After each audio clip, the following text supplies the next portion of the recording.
I don't hear anything. They've interrupted again. Operator, please try again. It's very important that I get through. I've been trying to get through for half an hour, but the Moscow number doesn't answer. It's impossible that no one picked up the phone. The conversation was cut off. They're waiting for their call in Moscow. Moscow doesn't answer.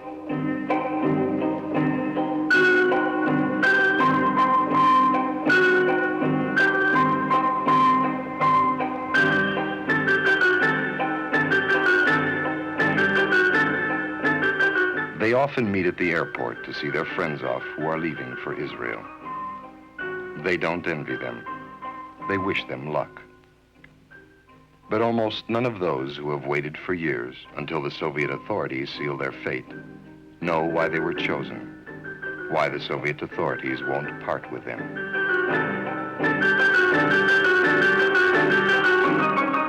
The known physicist, Professor Vronel, was refused the right to go to Israel in the following words.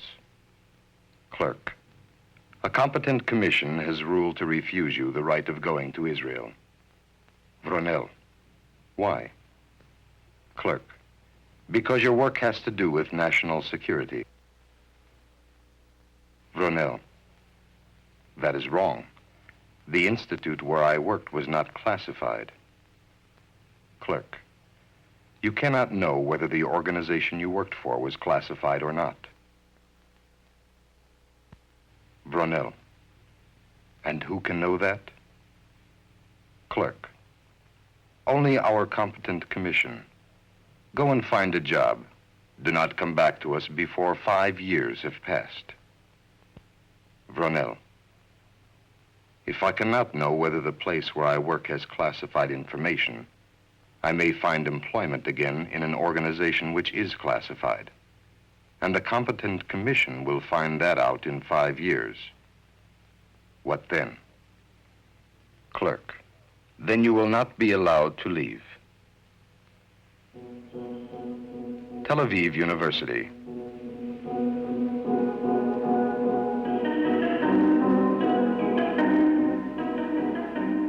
An experiment is underway here, guided by Professor Vronel. The tape recorder has to substitute for the professor.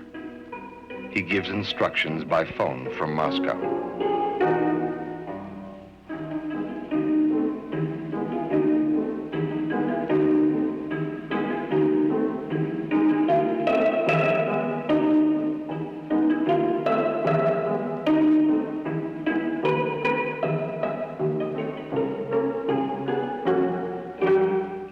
The telephone is one of the few threads linking the Jewish scientists outlawed by the Soviet authorities with the outside world.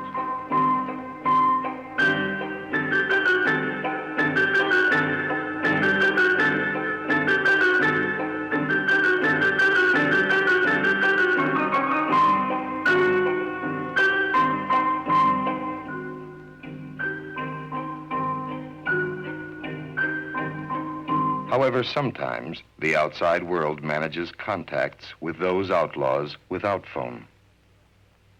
Professor Asbel reports to the International Conference on Magnetism in Moscow.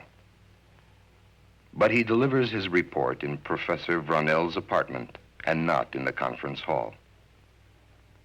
The Soviet leaders have not allowed Asbel and Vronel to take part in the conference. To hear their reports, the participants of the conference, physicists from all countries, came to a private apartment.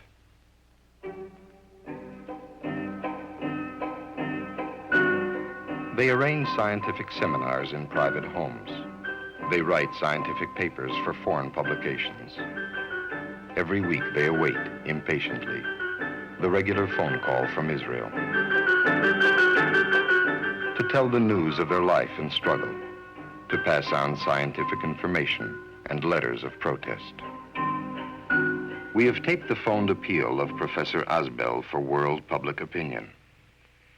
It's already about a year since I applied for a visa to the Soviet authorities. Certain officials treated my application in a very special way. They dismissed me from my job, cut me off from all of my scientific colleagues,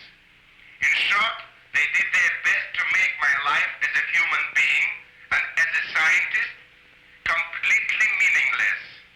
But even that wasn't enough for them. They allowed my 13-year-old son to leave the USSR. 3 weeks after his departure, they refused to let me go to Israel. I feel fortunate that my son is already in Israel, and that he will never taste the bitterness and feel the miseries that have become his father's fate. But the price they force me to pay for this happiness is too great. I was never connected with any security activities. The only formal reason given for refusing me a visa was my doctoral degree. The sole objective behind the mockery which the authorities have made of me is nothing more than to provide a horrifying example to deter others who wish to leave Russia.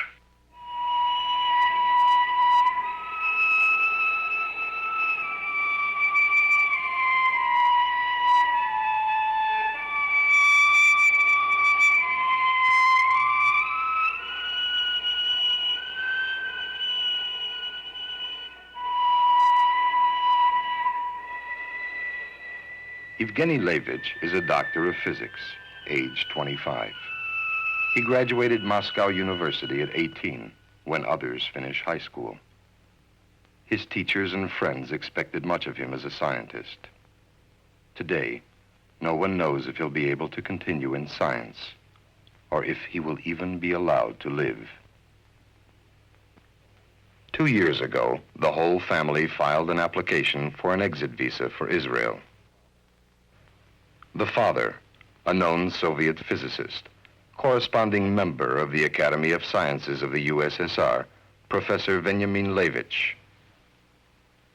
His wife,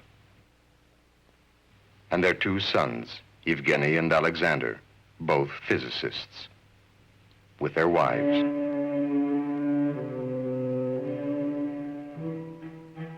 The KGB has chosen Evgeny, the youngest in the family, gifted and beloved by everyone, as its victim. A grave disease made army service impossible for Evgeny.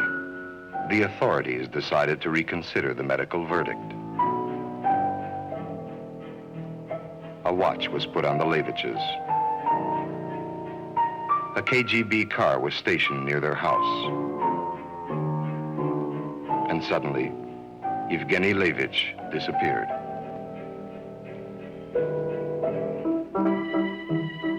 Later, his parents found out that the young doctor of physics is a rank-and-file soldier in the far north, in conditions endangering his life.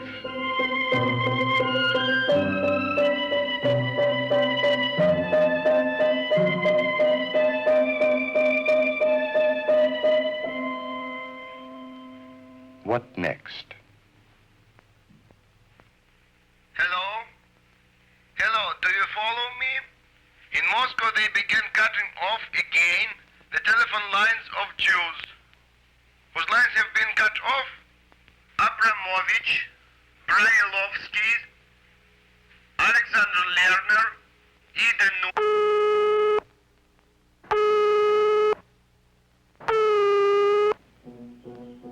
Hello.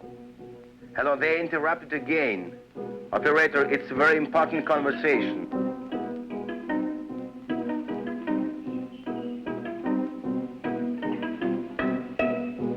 Maybe something's happened with the line. I'll try getting through to another city.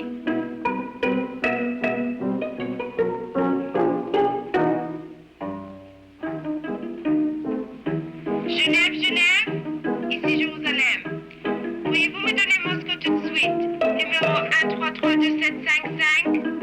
Oui, j'attends. Pas de réponse? Merci.